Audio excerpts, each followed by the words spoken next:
Okay, we're continuing section 4.9 on antiderivatives. And this next example is going to be an initial value problem. This isn't technically an initial value because it's -1. Usually we refer to initial values as t or x equals 0.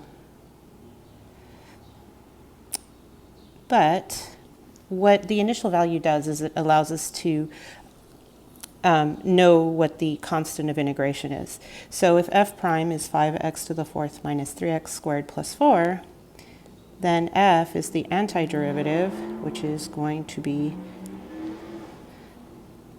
1, because we're going to add 1. Okay, so we have x to the fourth power, so we're going to add 1 to the 4 and divide by that. So we get 5 over 5. So we get 1 x to the fifth minus 3/3 x cubed plus 4x plus whatever the constant of integration is. And this is where we can use our initial value. We know that f of -1 is going to be -1 minus -1 minus 4 plus c, and that is all equal to 2. And so therefore we have c equal to 6. And now our function, along with the constant of integration, is known.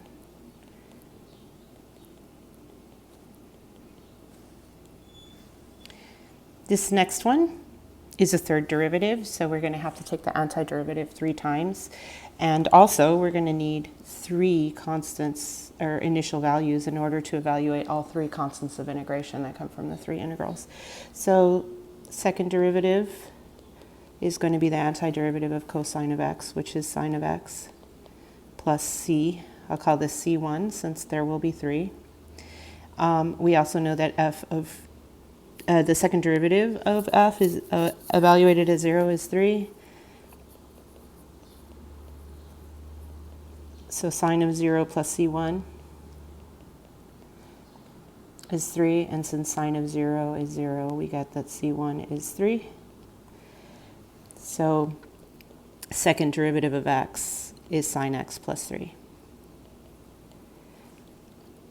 So then we want to take the antiderivative again, so that we get the first derivative, and the antiderivative of sine of x is negative cosine of x. And I wrote c instead of 3. But now that we know that this is a 3, we're going to have plus 3x. And again, we know the first derivative evaluated at 0 is 2. So we know that negative cosine 0 plus 3 times 0 is 2. So, whoops, plus c2.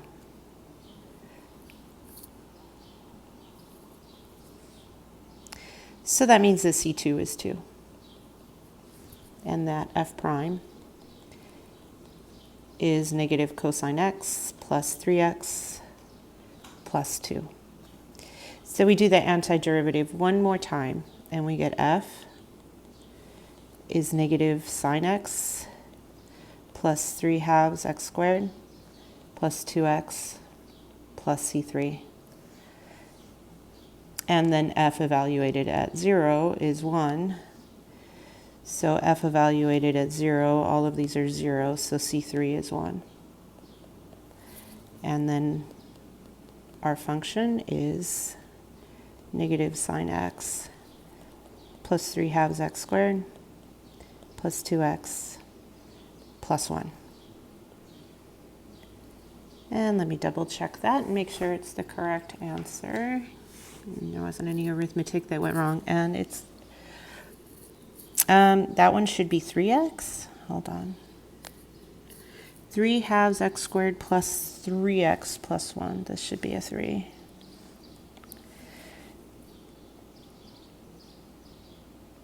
Oh, so right here.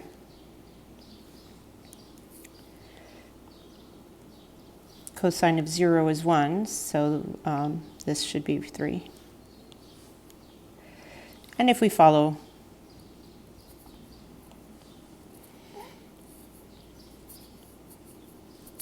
that gives us the right answer.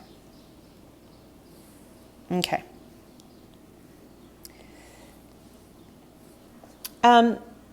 in this section, we can talk about rectilinear motion, which is motion in which an object moves in a straight line. And this is because we only have one dimension to work with since we're a single variable. And one of the things that we can do with this, with rectilinear motion, so one thing you have to think about is we can do rectilinear motion in more than one dimension. So like in a physics class, in the context of a physics class, you might do the y direction and the x direction separately, but in the end you get a two-dimensional motion out of it. Here we're just looking at one at a time. So s of t is what we'll use for our position function.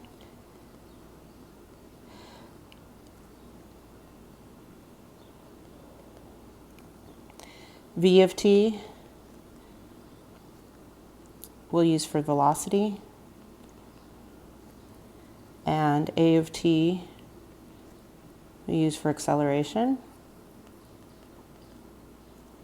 Velocity is the derivative of position because it's the rate of change in the position, and acceleration is the rate of change of the velocity, so that's the second derivative of the position function. So let's take a look at an example where we are looking at, you've seen this before, it's called projectile motion. So it is one-dimensional motion, but it's looking at just the height of something that is falling or thrown. So when something is dropped or thrown, if there's no wind resistance, then the only force acting on it is gravity.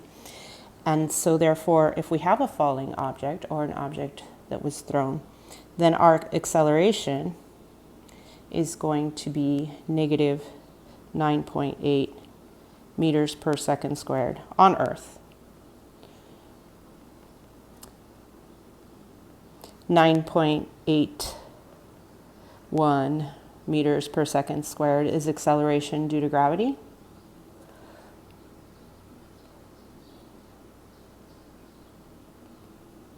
And that's in SI units. G is also 32 feet per second squared if you have imperial units. So our falling object, and what we're deriving here is something that you have seen before, definitely. It should look familiar once we get going here. So what I want to do is I want to find the position function, starting from this premise that the only thing affecting the object is gravity. So we have the acceleration, and the acceleration is constant. The velocity will then be the antiderivative of that acceleration, and that will be negative 9.8 t plus some constant.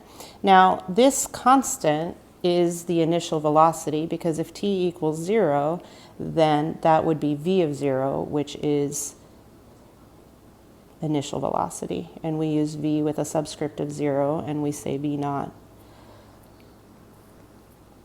Whoops. We say v naught, and this is initial anything, in this case velocity. Okay. So we have the velocity function, so now we can get the position function by taking the antiderivative again. So we're going to have negative 4.9 t squared. So what I did, let's see, 1/2 v naught t, and then we're going to have another constant. I'll call that one s naught for the initial height.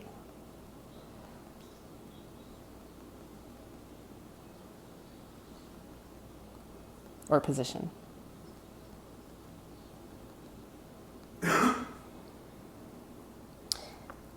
This negative 4.9 came from dividing 9.8 by 2. And so there we have the position function for any object whose only force acting on it is gravity once we let go. So it can have an initial velocity, like a rocket or a cannon or a gun, like a bullet or something. But it can also be something that's just being dropped. And I do want to point out again that this only gives us the vertical position. We think of objects dropping.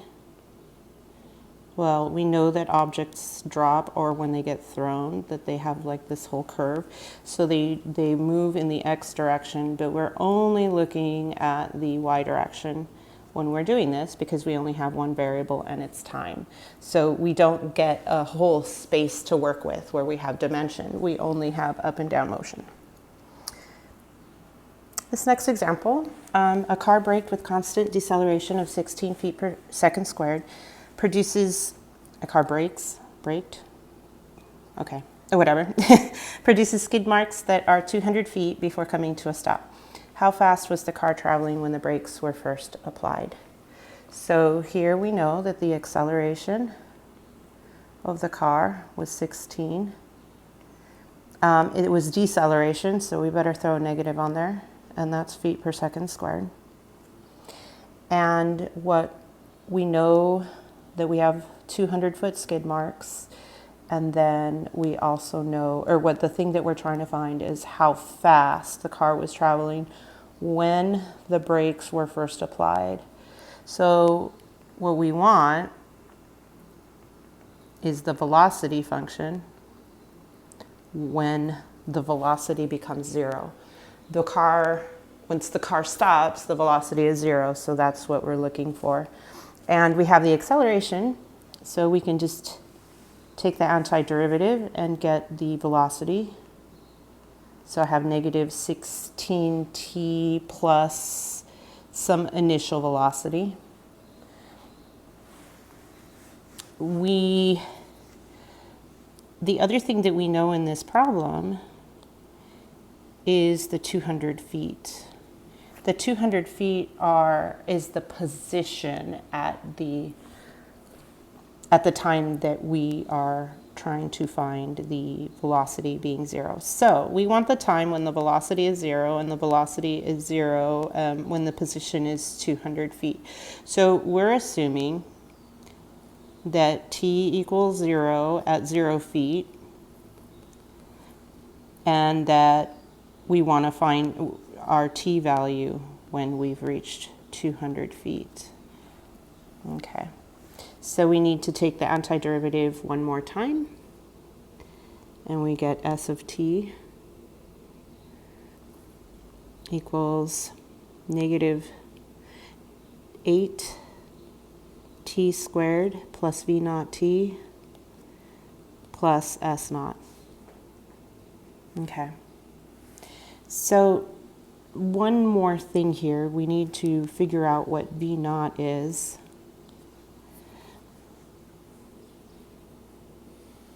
We know that S of t equals 200 feet when V of t is 0.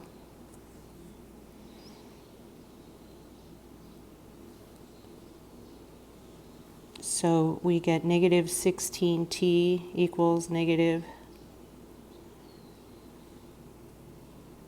v naught, or that t equals v naught over 16. Now I solved for t instead of v naught.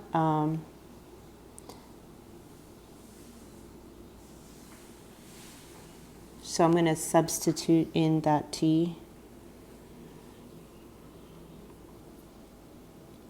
I know that this number here needs to be 200, or this expression needs to be 200, because that is the position function under this assumption that when v of t equals 0. So we're setting v of t equal to 0 and solving for t. We're going to replace all these t's to get v naught. Is that what we're doing? I think maybe, is that what we want? Yes, because we want how fast. We want v of t when this happens. So we're going to solve solve for V naught.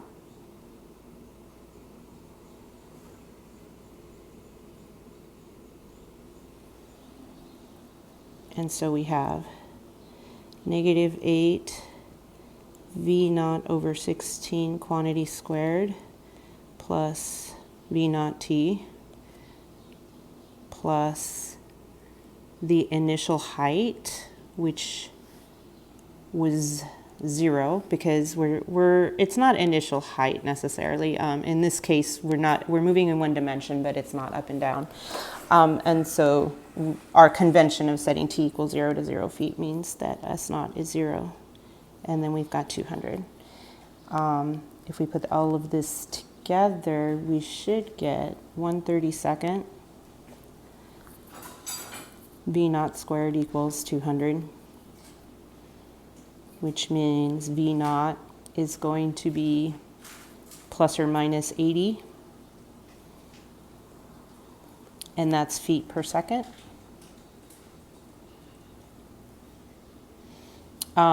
Obviously, we can dismiss the negative result since we're not going to be decelerating 80 feet per second at the moment of applying the brakes. So our solution here is, we did want V naught, right? We wanted how fast the car was traveling when the brakes were first applied, and that was our t equals 0 right there. And so we've gotten our answer, and it is 80 feet per second, which is approximately 54.5 miles per hour.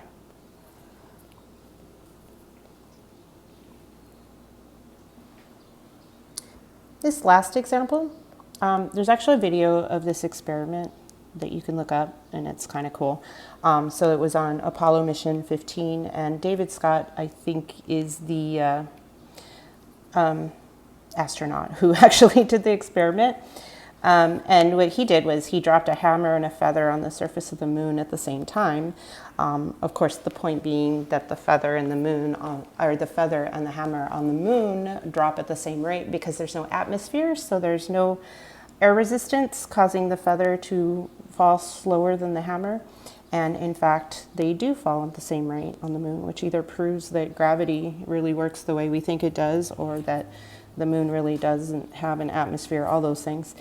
Okay, so what we have to look up to do this problem is the acceleration due to gravity on the moon. So I did look it up, and it is 5.2 feet per second squared, which is a little bit slower. It's about half the rate because the moon is so much smaller than the Earth. So we have the acceleration, and what are we looking for? We were looking for how long? So we want t,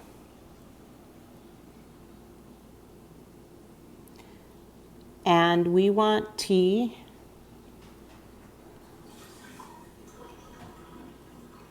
when, let's see, when the position is 0, because here's the moon, here's our little hammer and our feather, which looks like a leaf, and they're dropping down, right, at the same time. When they hit the ground, the position will be 0. Okay, so v of t, we just take the antiderivative, we get negative 5.2 t plus v naught. Since we're dropping the hammer and the feather, v naught is 0. There's no initial velocity. And so then the position function is going to be the antiderivative of negative 5.2 t, so plus 0. So we get half of 5.2, so negative 2.6 t squared. And then that other piece is 0, so we don't need that. And then we get our initial height, which is something because we're dropping it from a distance. The distance that we're dropping it from, I didn't tell you, even though I meant to. The distance we dropped it from was supposed to be 4 feet.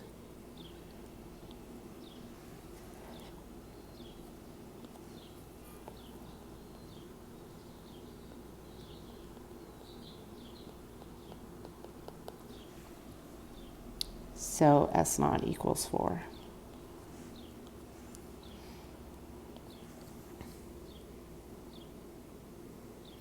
And so then S of t is negative 2.6 t squared plus 4.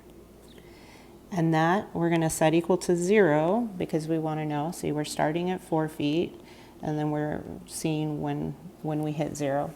This negative sign will ensure that we get closer to the ground and that we're not having some weird opposite gravity thing. Okay, so we can solve this for t, and t comes out to be approximately 1.24 seconds. And that's how long it takes to drop something on the surface of the moon. If you compare that to Earth, it's about half a second for something to fall 4 feet on Earth. And that is the end of section 4.9.